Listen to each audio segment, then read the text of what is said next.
Hello. कैसे हैं आप लोग? इस समय तो आप लोग प्री एग्जामिनेशन में काफ़ी सेंट्रलाइज्ड हो चुके होंगे, होना भी चाहिए। लेकिन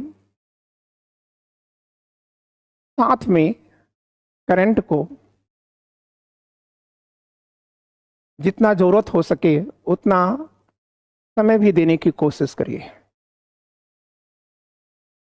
यहाँ मैं ये कहना चाहूँगा कि मेरे द्वारा आपसे वादा किया गया था कि मैं आपके बीच प्री के लिए कुछ क्वेश्चन लेकर आऊँगा।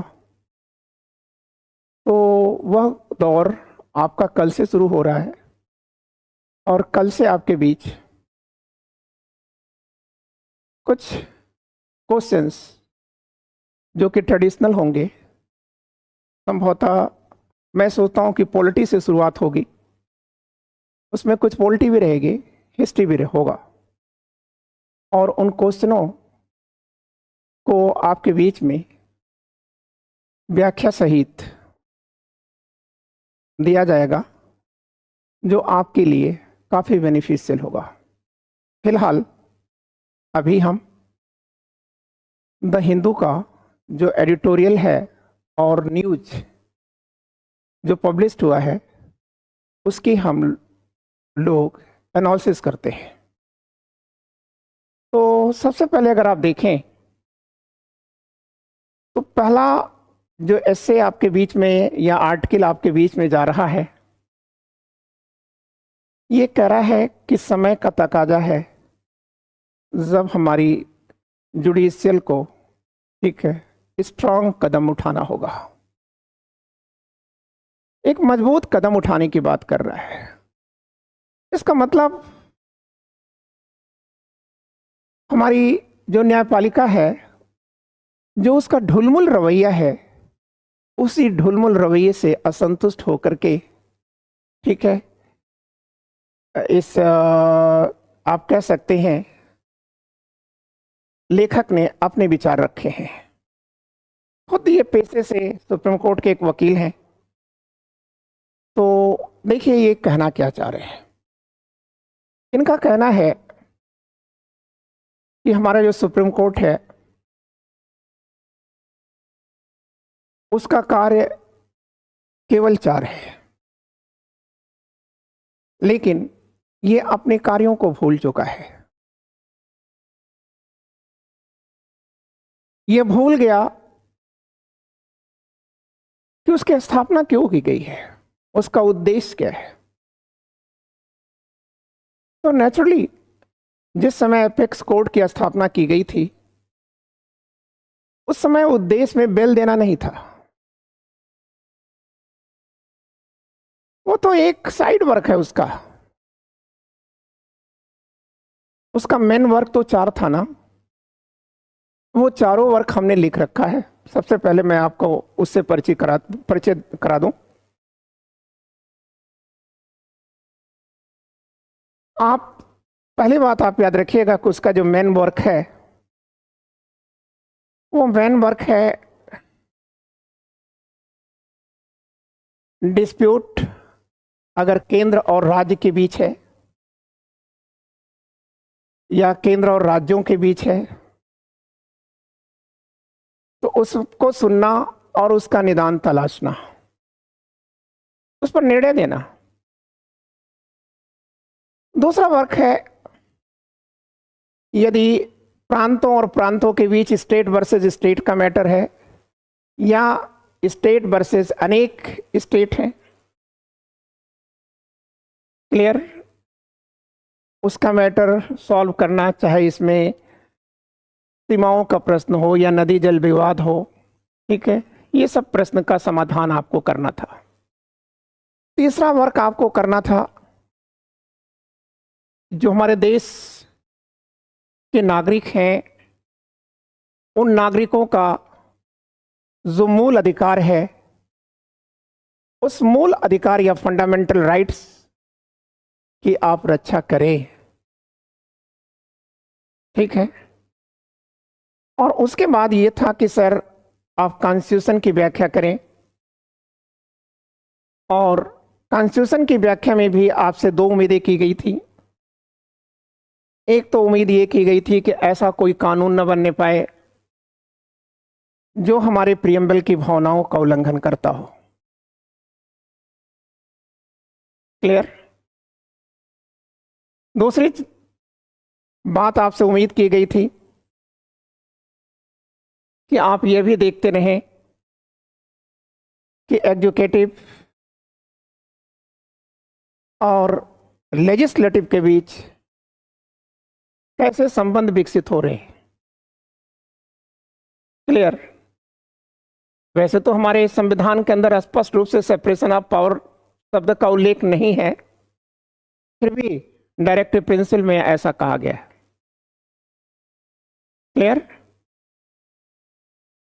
तो मैं सोचता हूं कि संभवतः वो आर्टिकल 50 है, आप इसे थोड़ा सा कंफर्म हो लीजिएगा। ठीक है। तो ये वर्क था, लेकिन इस वर्क में आप एक चीज देखिए कि सुप्रीम कोर्ट करता क्या है। सुप्रीम कोर्ट, भारतीय सुप्रीम कोर्ट एक्चुअल में प्रोसीजर एस्टेब्लिश्ड बाय लॉ के आधार पर अपने निर्णय को देता है, मुकदमे को सुनता है। और प्रोसीजर एस्टेब्लिश्ड बाय लॉ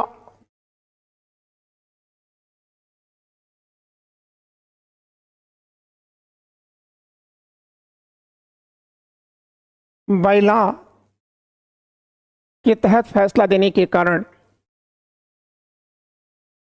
इसमें कभी भी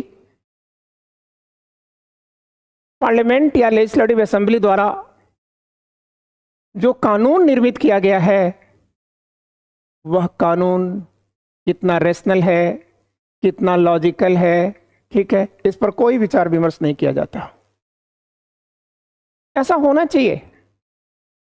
क्लियर। हमें यूएस के सुप्रीम कोर्ट से नसीहत लेनी चाहिए, ठीक है, क्योंकि द हिंदू ने पब्लिश किया है, इसी एसे के अंदर पब्लिश किया है। ठीक है। क्लियर। इसी में पब्लिश किया है। इन्होंने कहा है कि यूएसए जो है ड्यू प्रोसेस के आधार पर लेता है। मतलब कांग्रेस ने, वहां की संसद ने, अमेरिका की संसद ने जो नियम बनाए हैं उस नियम का औचित्य क्या है, उसमें तर्क क्या है, उसका मतलब वो समाज पर क्या असर डालेगा, क्या नहीं असर डालेगा, इसका भी अध्ययन करता है।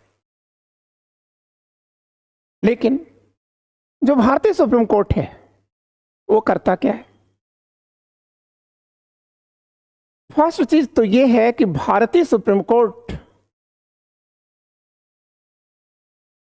के अंदर एक पहले से ही प्री मैच्योर आप कॉन्सेप्ट कह सकते हैं आप, ठीक है, ये पहले से ही उनके दिमाग में ये बैठा दिया गया या बैठा लेते हैं लोग, माननीय लोग ये बैठा लेते हैं कि पार्लियामेंट या लेजिस्लेटिव असेंबलियों द्वारा जो पारित कानून है वो बड़े बुद्धिजीवियों द्वारा पारित है, और फिर उस केस को सुनने में वो हिला हवाली करने लगते हैं और अनावश्यक उसमें लेट लतीफी होने लगती है। क्लियर।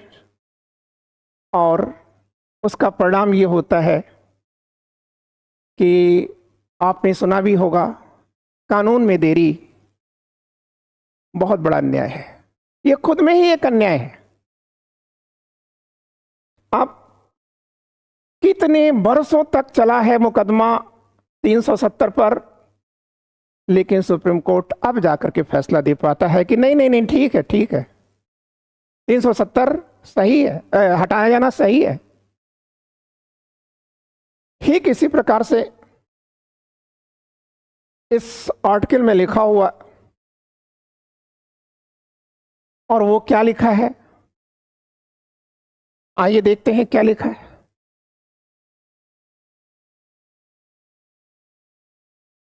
ठीक आपके सामने आ गया। ये मैटर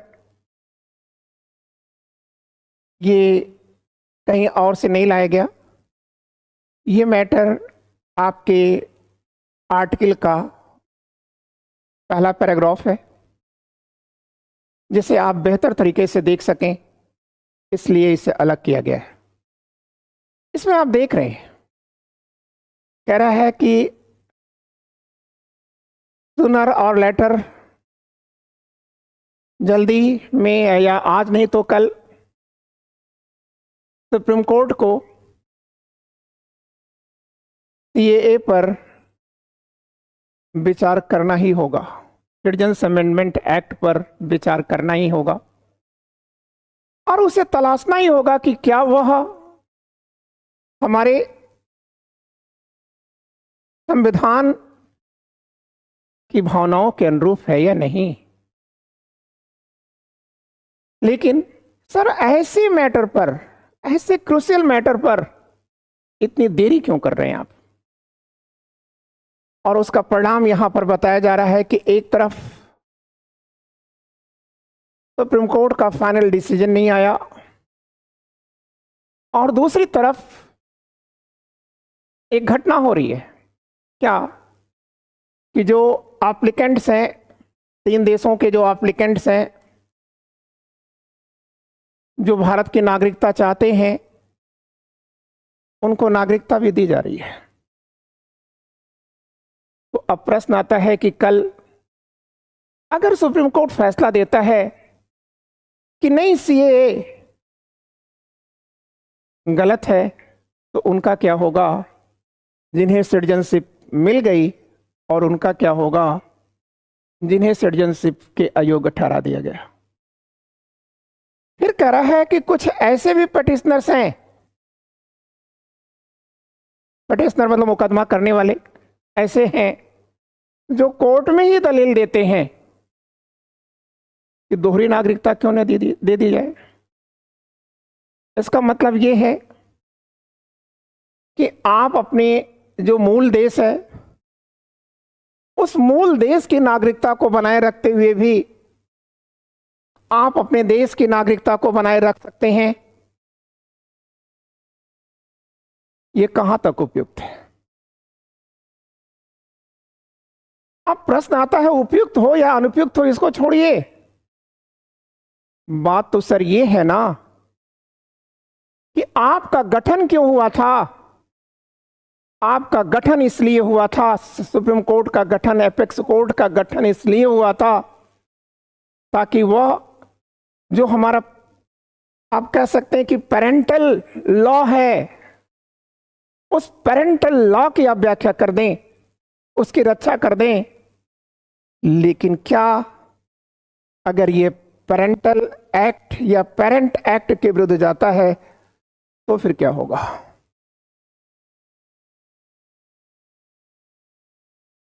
तो मैंने शुरू में कह दिया आपसे कि सरकार के किसी भी लॉ को सुप्रीम कोर्ट उस पर निर्णय देने में इतना लेट कर देता है कि तब तक बातें बहुत हद तक बिगड़ जाती हैं। अब हम अगली बातें करना चाह रहे हैं आपसे कि देखिए, सुप्रीम कोर्ट ने अभी हाल में क्या क्या फैसले दिए हैं, उसमें से हम सभी फैसले की बात नहीं करेंगे, फैसले तो इसमें बहुत कुछ लिख रखा है, उतनी बात नहीं करेंगे, ठीक है ना। आपके मतलब की चीजें हैं वो, तो आपके एग्जामिनेशन के लिए क्या जरूरत है, हम उतनी बातें करके ही साइलेंट हो जाएंगे। देखिए, जो हमारे से सुप्रीम कोर्ट है उसने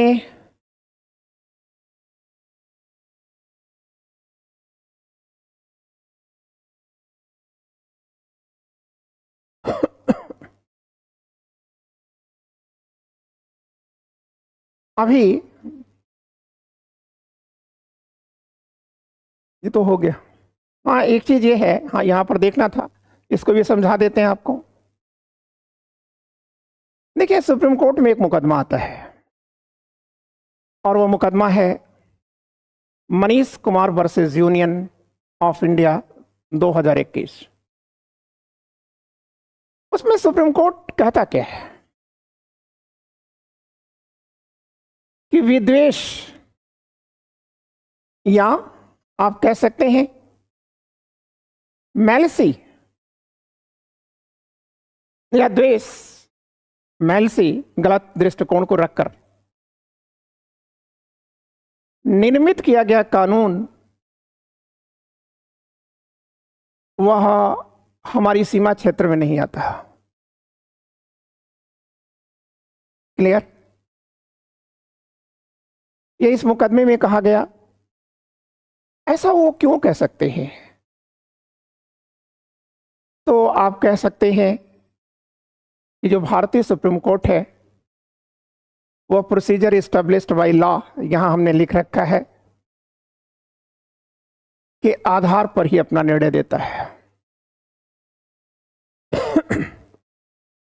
तो प्रोसीजर एस्टेब्लिश्ड बाय लॉ के आधार पर फैसला देने के कारण जो भारतीय सुप्रीम कोर्ट है वो ये नहीं देख पाता कि इस कानून को व्यवहार में आने पर समाज पर क्या प्रभाव पड़ेगा।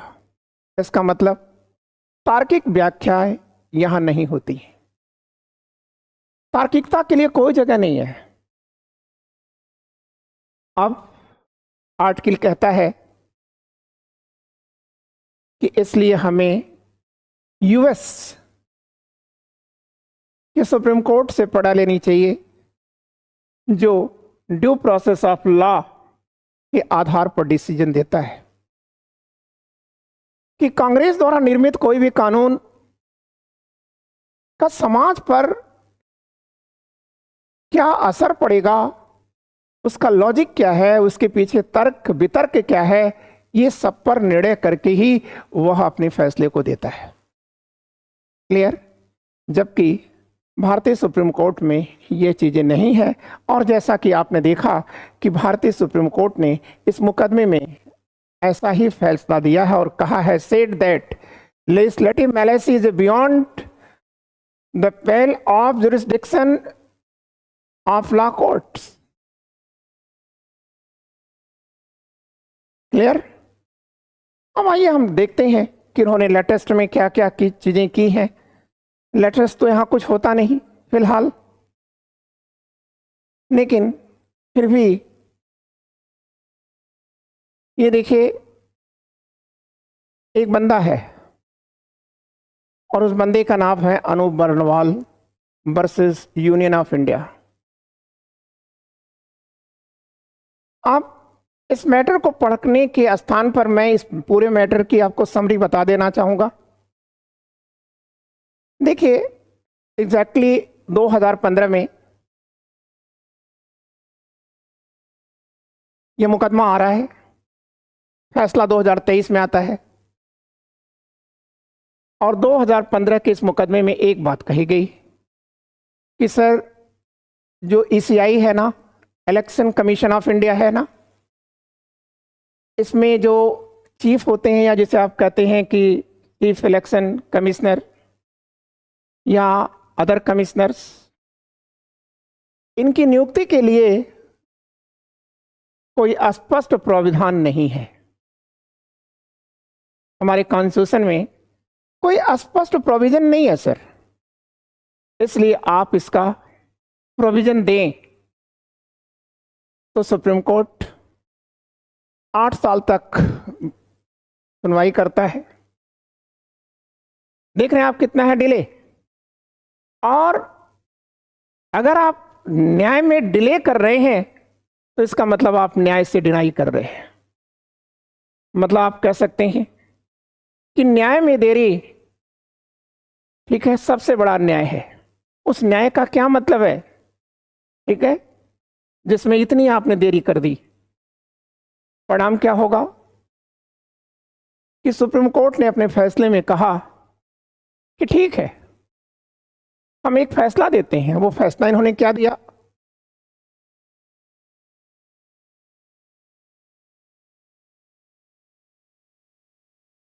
इस फैसले में इन्होंने कहा कि देखो, एक पैनल होगा या कमेटी होगी, ठीक है, जिसमें 3 लोग होंगे।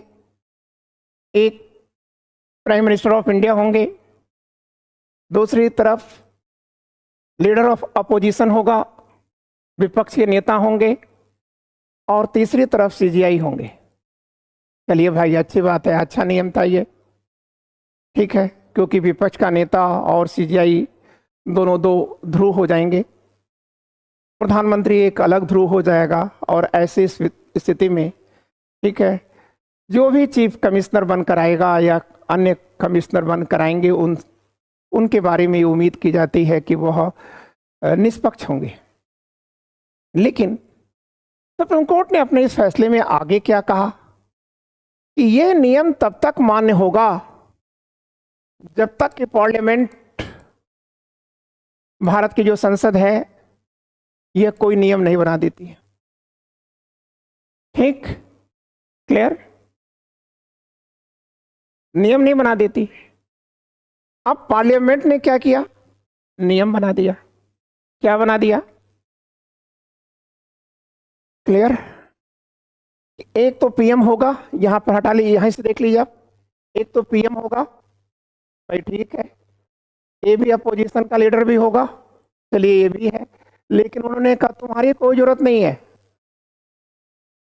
चीफ जस्टिस ऑफ इंडिया की कोई जरूरी नहीं है, ठीक है, अपितु वह सरकार की कैबिनेट का मेंबर होगा, और जाहिर सी बात है, एक नेक्स्ट टू पीएम होता है होम मिनिस्टर,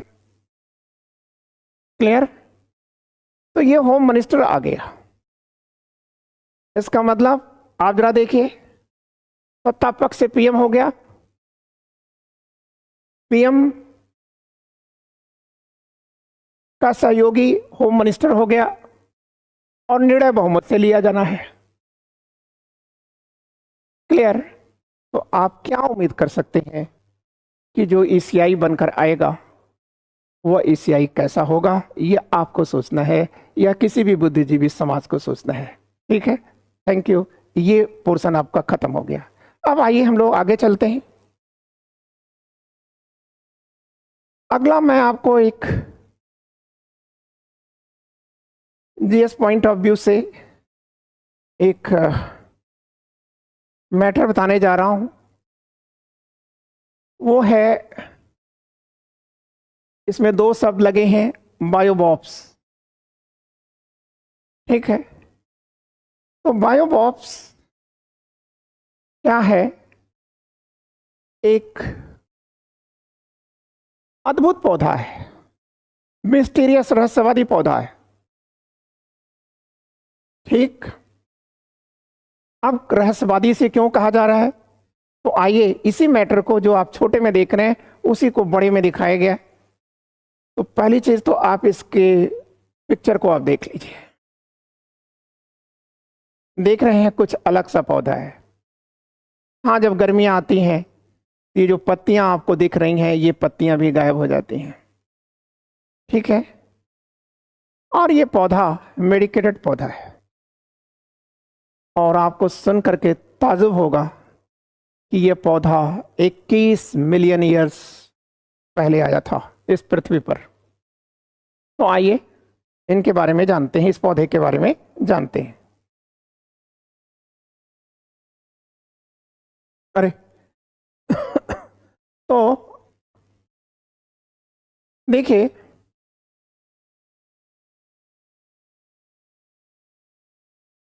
कह रहा है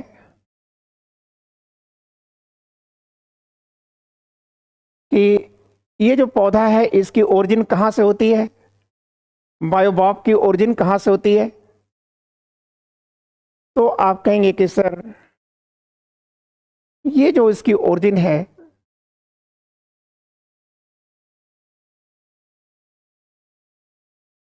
मेडागास्कर, पार्ट्स ऑफ अफ्रीका और ऑस्ट्रेलिया, यहां से यह इसका विस्तार पाया जा रहा है इस समय।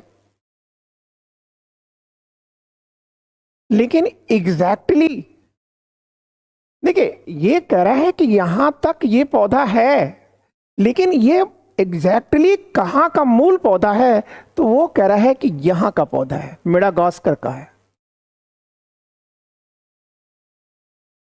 और ये जो पौधा आया यह 21 मिलियन ईयर्स एगो आया। ठीक है, फिर कहता है and reached Africa and Australia some time in the past 12 million years ago. मतलब ये जो पौधा है ये मूलतः कहाँ का पौधा है? मेडागास्कर का है, लेकिन कोई 12 मिलियन ईयर्स पहले, ठीक है, ये कहाँ पहुंच गया? तो आप कहेंगे कि सर ये पहुंच गया अफ्रीका में। अफ्रीका साउथ ईस्टर्न कोस्ट पर पहुंचा और ऑस्ट्रेलिया पहुंच गया। लेकिन आगे कह रहा है कि एक्सटिंक्ट इन मेडागास्कर। लेकिन यह पौधा जहां पे जन्मा था, जहां से उत्पन्न हुआ था, आज अपनी ही मातृभूमि में वो विलुप्त हो गया। मतलब मेडागास्कर में यह विलुप्त हो गया। But not before establishing themselves elsewhere.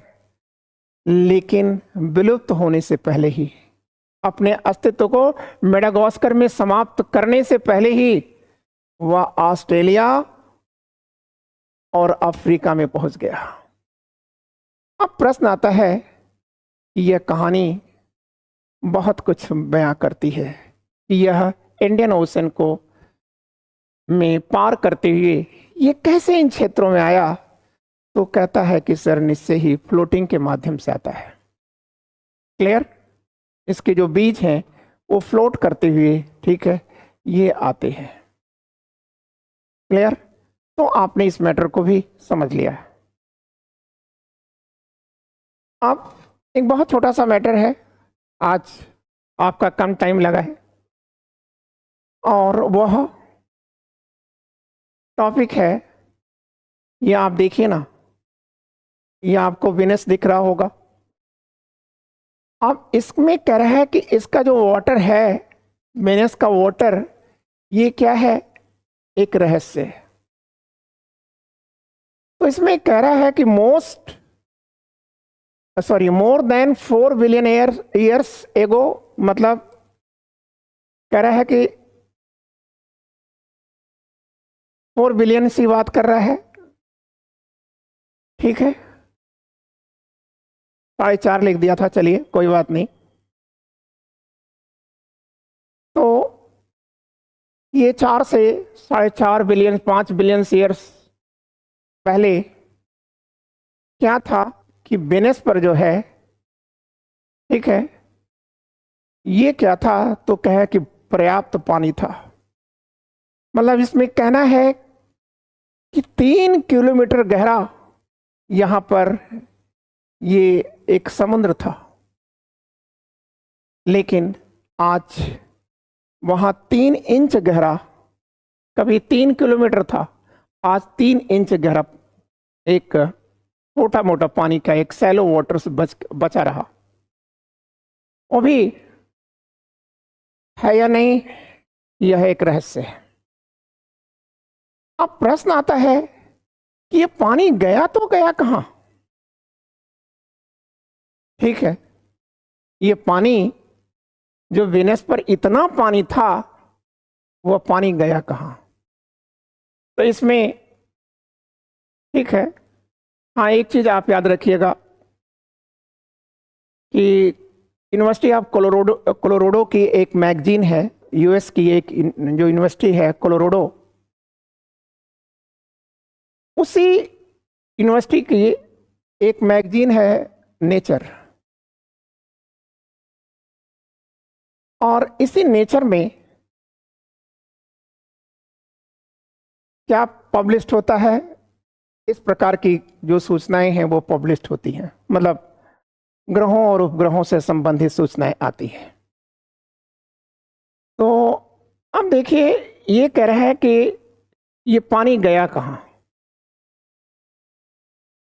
तो इसके लिए वह रीजन बता रहे हैं, there are 2 reasons why Venus lost its water. कह रहे हैं कि 2 रीजन है इसके पानी के गायब होने का।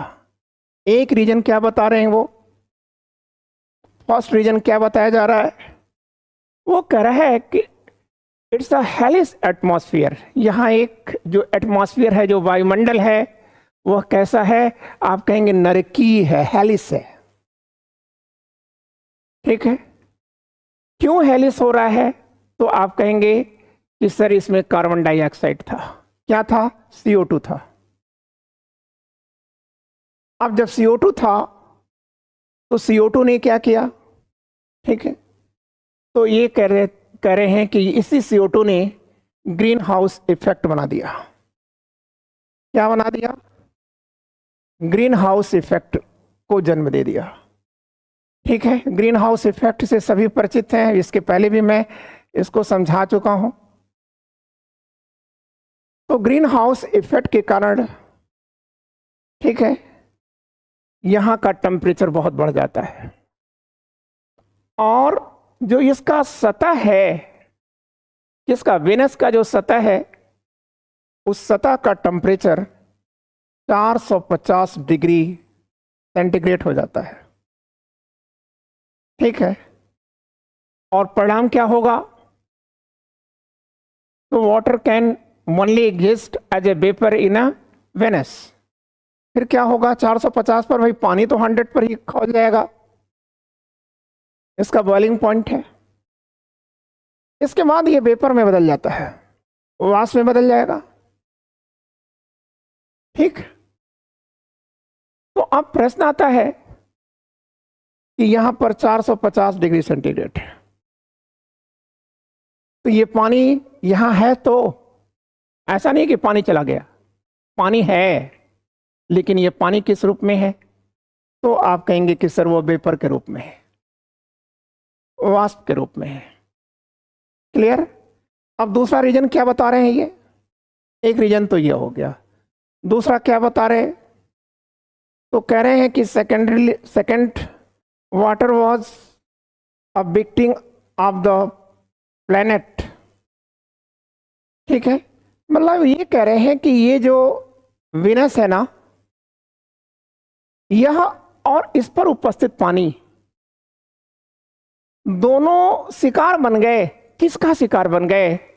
तो आप कहेंगे कि सर ये जो सूर्य है ना, सूर्य, इस सूर्य का शिकार बन गए। कैसे बन गए? इनका कहना है the sun heat and ultraviolet radiation, ठीक है, ये कंबाइंड, ये क्या करते हैं? इतना ज्यादा यहां का टेम्परेचर कर देते हैं।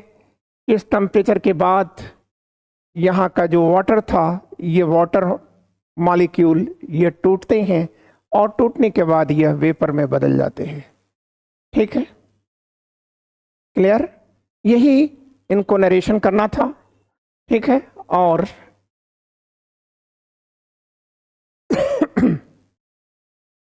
इसमें आपके मुख्य परीक्षा के लिए कोई प्रश्न नहीं बनता। हाँ, ये जरूर है कि प्री के लिए यह आवश्यक है। क्लियर? तो आज इतना ही।